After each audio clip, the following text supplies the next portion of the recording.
Welcome to the deep dive. Today, we're tackling something really fundamental, how you can reclaim your personal power. Yeah, it's a big one. We're diving into the Let Them theory by Mel Robbins. And, well, at its core, it's really about shifting your focus. Right. Focusing on what you can actually control, Mm. your own stuff, your thoughts, feelings, actions. And letting go of that constant struggle to manage everyone else. It's exhausting, isn't it? Totally exhausting. Think about just how much mental energy we pour into figuring out what others are thinking or trying to nudge their decisions or even just like worrying about how they'll react. Exactly. And this isn't just another self-help idea floating around. It feels more like a practical way to find more freedom, really, more agency in your life. By understanding where your real power actually is. Mm. And Mel Robbins, she comes at this from, her own life. Many people know her story, right? Discovering the 5-second rule when things were really tough financially, career-wise. Yeah, that whole period. And that deep dive into motivation, it kind of laid the groundwork, didn't it, for exploring the science behind behavior and eventually developing this let them theory, which really zooms in on, well, relationships, all kinds. And what I find really compelling about the book is how it weaves together her personal stuff Yeah. with like bigger perspectives. Yeah. It pulls from research, it connects to, wisdom from ancient philosophies, even some spiritual ideas. So it feels really accessible, like you can use it right away. But it's got substance, a solid foundation. Exactly. And that central idea, it's just so relatable if you've ever felt, I don't know, stuck or frustrated dealing with people. Oh, absolutely. She basically argues that feeling powerless, Yeah. it often isn't about some like personal failing. Oh, It's because you're kind of unknowingly just giving away your power, trying to control what other people say or think or do. Wesley, giving it away. Okay, so to really kick this off, let's look at maybe a surprising place where this whole theory started to form. Okay, I'm intrigued. Where? Okay, picture this. High school prom. Prom, universal experience. Right? Totally. All the planning, the drama, the details. Well, for Mel Robbins, the big kind of aha moment came with something as simple as getting a corsage and sorting out dinner plans. Really. Dinner. Yeah. She realized just how pointless it was trying to orchestrate what her son and his date wanted. They were apparently dead set on tacos in the rain. No reservations needed. Oh my gosh, tacos in the rain. Right. And her worrying about it, trying to manage it, wasn't changing a thing. That moment, that feeling of like, this is totally out of my hands, that was Yeah. the spark, the start of let them. That is such a perfect everyday example. We all have those moments, don't we? Little frustrations, maybe big life stuff, where we just try so hard to control things that are just not controllable. Mm-hmm. And that leads right into a core idea she explores, which is this fundamental human need for control. Exactly. She explains it's not just, a personality thing. It's wired into us. Probably comes from some primal fear of being kicked out of the group or, things just falling apart if we're not steering the ship. You see it everywhere. Oh, yeah. Parenting, trying to micromanage kids' lives, relationships, trying to shape our partners, even just conversations getting really attached to our opinion being the right one. And the crucial bit, the part we often miss, is that this urge to control others, it usually backfires. Right. Instead of making us feel safer or more secure, like Mel points out, it just ramps up the anxiety, the stress. It's like, trying to hold on to sand really tightly. Yeah. The harder you squeeze, the more it just slips out, and you end up feeling even less in control. So this deep need to control actually makes us feel less controlled. Okay. So that brings us to the two key parts of the theory, let them and let me. Hmm. And it's not about being passive, is it? It's more like a deliberate shift in where you put your energy. Precisely. Let them is the first step. And honestly, often the hardest one. I bet. It's that conscious choice. I am releasing the need to control their thoughts, their feelings, their actions. She uses this really good analogy. Think of a seesaw. When someone does something and you react negatively, you take it personally. Boom, it weighs you down. It gives them power over how you feel. Right, you feel small or jealous or insecure. All those heavy feelings. It tips the balance against you. And saying let them is like stepping off your side of the seesaw. Exactly. Just stepping off instantly creates mental space.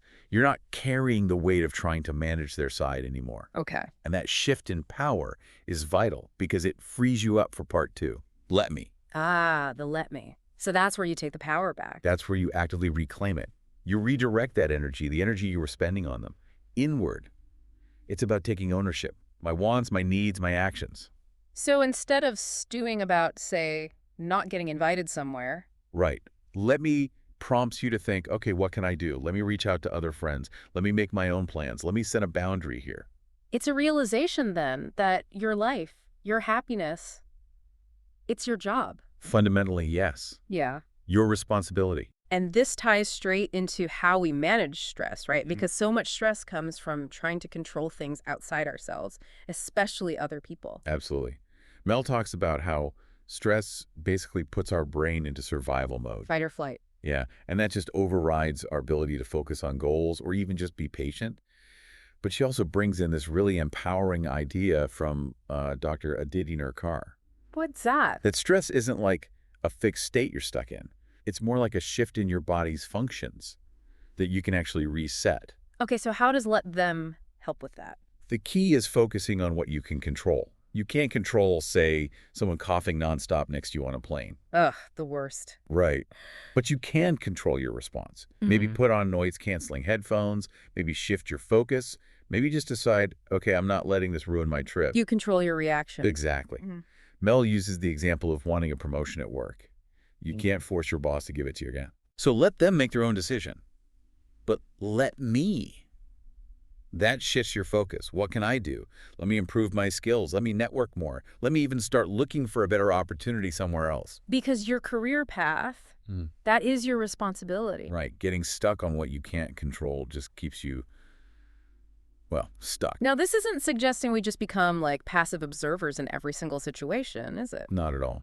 And she's really nuanced about this. It's about making conscious choices about when and how you react. Okay. She uses a dog park example. Maybe initially you just let them when another one, this dog is like running wild off leash. Right. Annoying, but maybe you let it go once. But if that owner consistently ignores the rules and it starts impacting other people or dogs, there might come a point where you choose to step in, speak up, maybe talk to a ranger. So the key is that your response is deliberate, based on your values, what feels important. Exactly. It's chosen, not just reactive. And I really liked that idea she mentioned about using other people's opinions as a kind of roadmap, not like a rigid set of rules you have to follow. Oh, it's powerful. Just the act of saying internally, let them think whatever they want.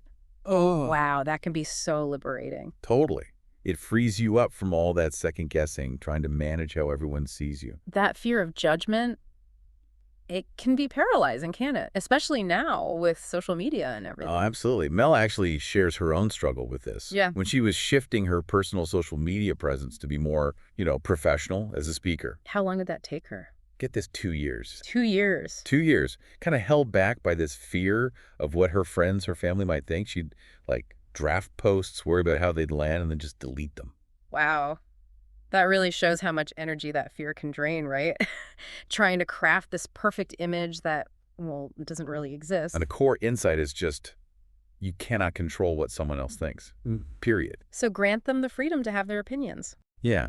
Without letting it dictate your actions or how you feel about yourself. It's incredibly freeing. Lets you put your energy where it actually matters on your stuff. Okay, so let them is about releasing that control over others, but it's definitely not about detaching completely or ignoring your own needs, right? There's a There's a balance. crucial balance. Yeah. It's about putting your needs first, or at least on par, while still being considerate.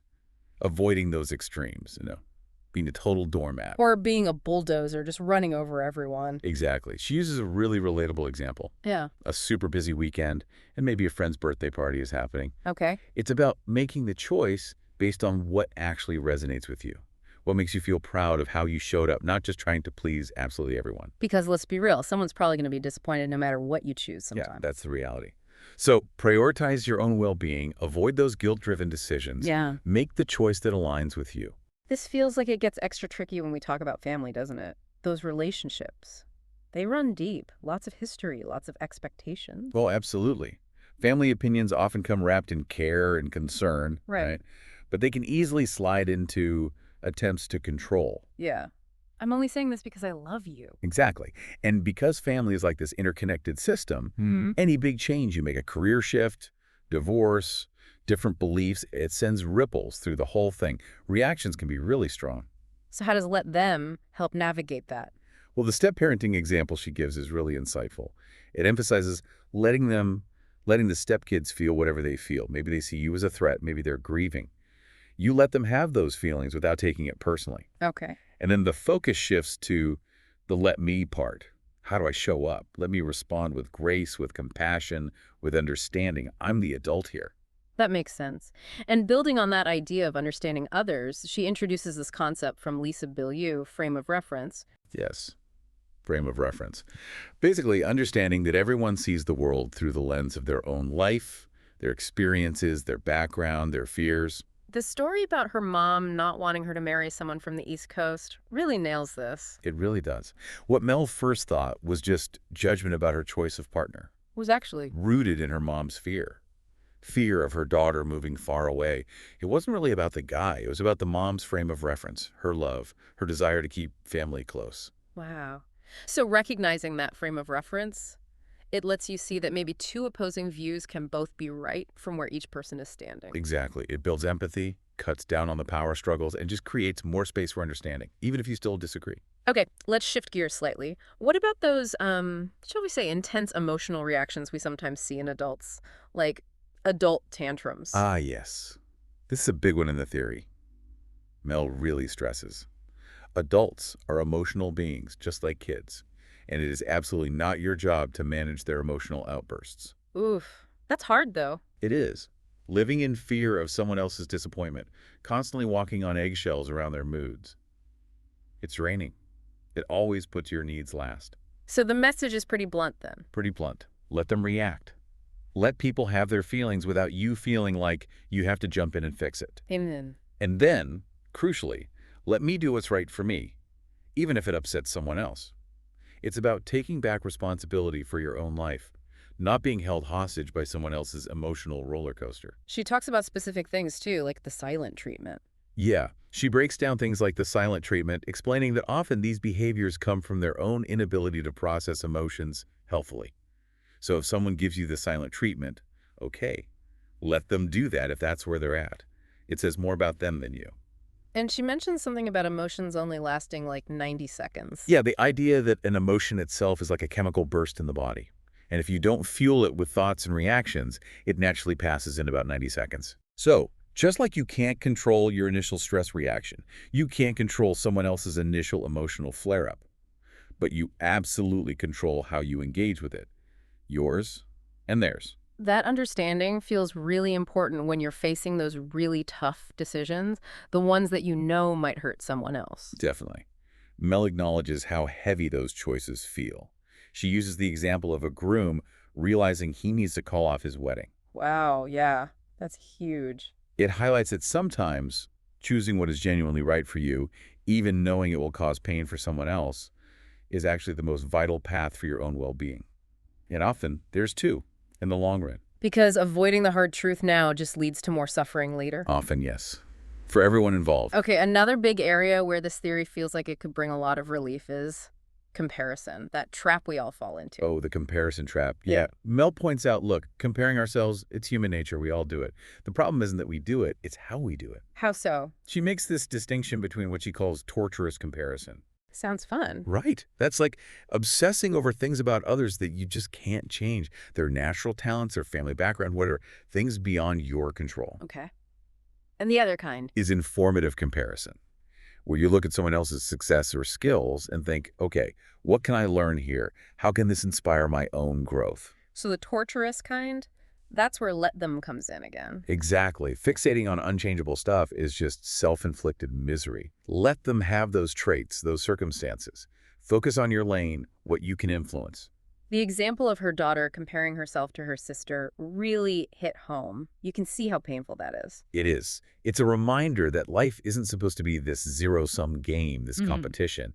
It's about learning to play with others, grow alongside them, not constantly measure yourself against them. So other people's success Yeah, can actually be like a roadmap, fuel. totally.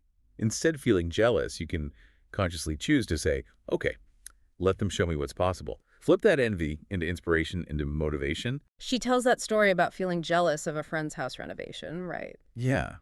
And how, once she sat with that feeling, she realized it wasn't really about the friend's house. It was signaling her own desire to improve her living space. It sparked her own drive to work towards that goal. It's about understanding what that comparison is really telling you. Precisely. Okay, let's talk friendships. Adult friendships, they're different, aren't they?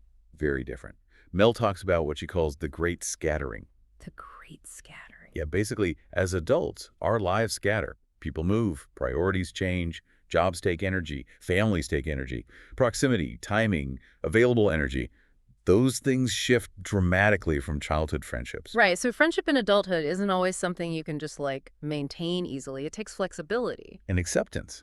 Sometimes friendships naturally evolve or fade. And the theory encourages us to let them do that without necessarily making it a huge personal drama or failure. Recognizing when those core pillars, proximity, timing, energy, have just changed too much. What about when you realize a friendship feels really one-sided? That hurts. It does. And before just pulling away or getting resentful, she suggests looking at it through those pillars again. Is it circumstance or is it something else? Okay. And crucially, she talks about taking responsibility for creating new friendships, adopting that let me go first attitude. Be the initiator. Yeah. Initiate contacts, suggest plans, reach out, Yeah. and give it time.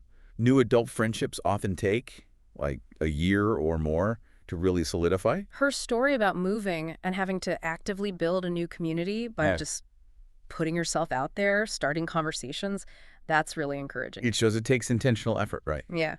Okay, another really common thing. Wishing someone you care about would change. Your partner, your kid, your friend. Oh, yeah. We all want the best for people we love. Yeah.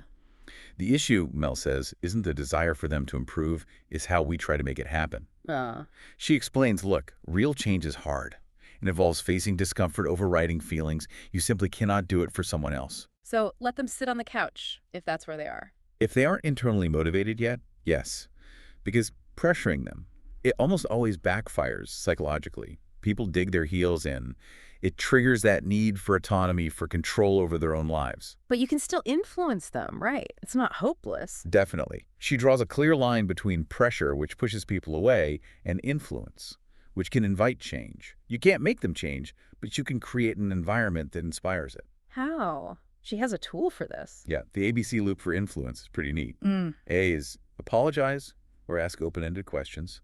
B is back off and observe their behavior. C is celebrate any tiny progress and model the change yourself. Okay, break that down a bit. Apologize, ask. Instead of nagging, maybe say, hey, I'm sorry if I've been pushy about this. Can you tell me more about what's going on for you? It opens the door instead of shutting it. Then you back off, give space, just watch. Then if you see any step, even a tiny one, celebrate it and model the behavior you hope to see. It's about listening, creating space, letting them feel the internal nudge for change. Exactly. Less push, more pull. This feels really relevant for supporting someone who's seriously struggling. Mental health issues, addiction, it's incredibly hard to watch. Incredibly hard. And Mel shares a tough truth here. Not everyone is ready or even able to get better when we want them to. You simply cannot want their healing more than they do. That's hard to accept. It is. And trying to constantly rescue someone from their struggles, it can actually prevent them from finding their own resilience, their own strength. Sometimes, experiencing natural consequences is part of the path. People heal when they are ready. Not for you, not for anyone else. And your judgment, even if it's well-intentioned concern, often just translates as pressure. Find another outlet for your frustration or fear.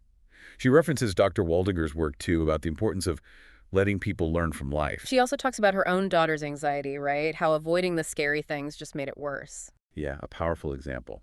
True support isn't shielding them from everything difficult. It's assuring them you can handle this and standing beside them while they face the hard things. Not rescuing, supporting.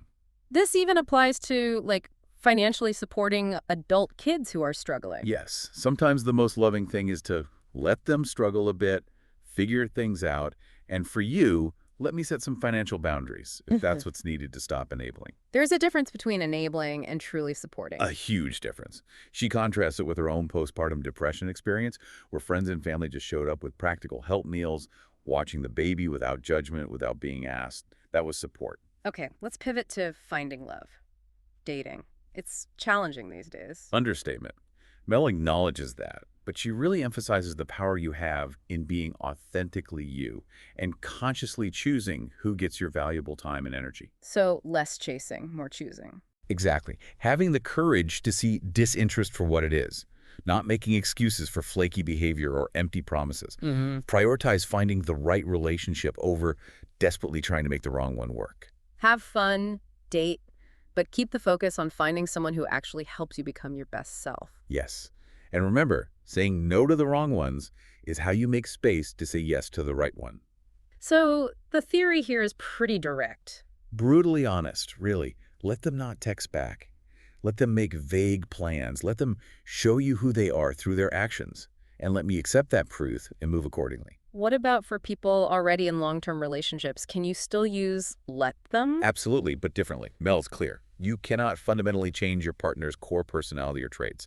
You have to either accept them, truly accept them, flaws and all, or decide the relationship isn't right. So it's about choosing them fully as they are. Choosing them fully, and then focusing on how can I show up differently? How can I contribute positively?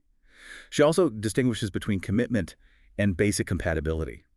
Sometimes, even with love, life goals just diverge too much. Like the example of one partner wanting to move across the country and the other doesn't. Exactly. That's a tough one. The question becomes, which choice will I regret less in the long run?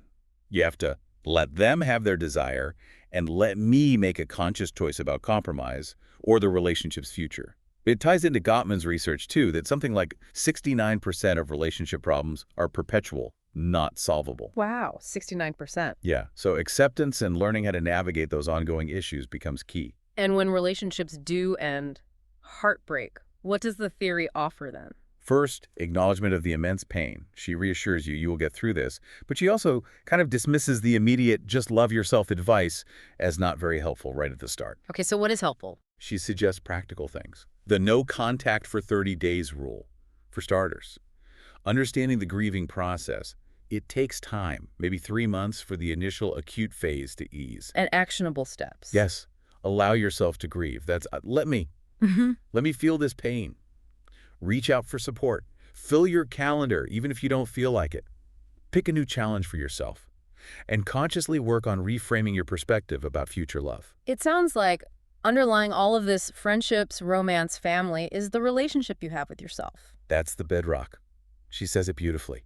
Let them be them so you can finally let me be me. Wow. It comes down to respecting your own boundaries, showing yourself compassion, chasing your dreams without needing everyone else's stamp of approval. Your happiness doesn't need their permission. The only permission you need is your own. Applying let them to yourself, in a way. Let yourself be who you truly are, messy bits and all. She uses that analogy of the sky, right? Yeah, the sky is always changing, sunny, stormy, cloudy. You can't control the sky, the external circumstances life throws at you. But you control. Your response, how you navigate under that sky. You can't change the weather, but you decide whether you bring an umbrella or change your plans or just dance in the rain. You decide how external events impact your self-worth, your standards, your drive. And she ends with a pretty challenging question, doesn't she? A very direct one, Right. basically. What could you achieve if you took all that energy you spend resisting reality, trying to control other people, getting upset about things you can't change, Yeah. and redirected it towards your own goals? Imagine that energy. Right. She lists examples of things people miss out on because they're stuck in let them without the let me. Yeah. And she challenges the excuses we make, why they have it easier, why I can't do that. So realizing you're not where you want to be isn't a failure, it's an opportunity. It's the starting point for taking charge. It's recognizing your power. Other people, their opinions, their actions, they can't truly affect your core unless you let them. You control your thoughts, your words, your actions. Taking back your power means taking back responsibility. Yes. And focusing that energy where it counts on what you can control. Back to the sky analogy. You navigate beneath it. Your character, your life, is defined by how you respond. It's probably not instantly easy applying this stuff. Definitely not. It takes practice. Yeah. But she suggests there's this profound comfort in knowing your goals, your happiness, are now firmly within your control. Welcome, she says, to your let me era. That's a great way to frame it, your let me era. It really is. This has been, wow, a really rich exploration of the let them theory. It really has. And look, if these ideas have sparked something in you, we really encourage you to check out more of Mel Robbins' work. She's very active, and the book itself gives details on how you can connect with her, follow her on social media. Absolutely. And honestly, to really grasp these concepts fully and get your hands on the practical tools she lays out, we strongly recommend you grab a copy of The Let Them Theory. Buy the book.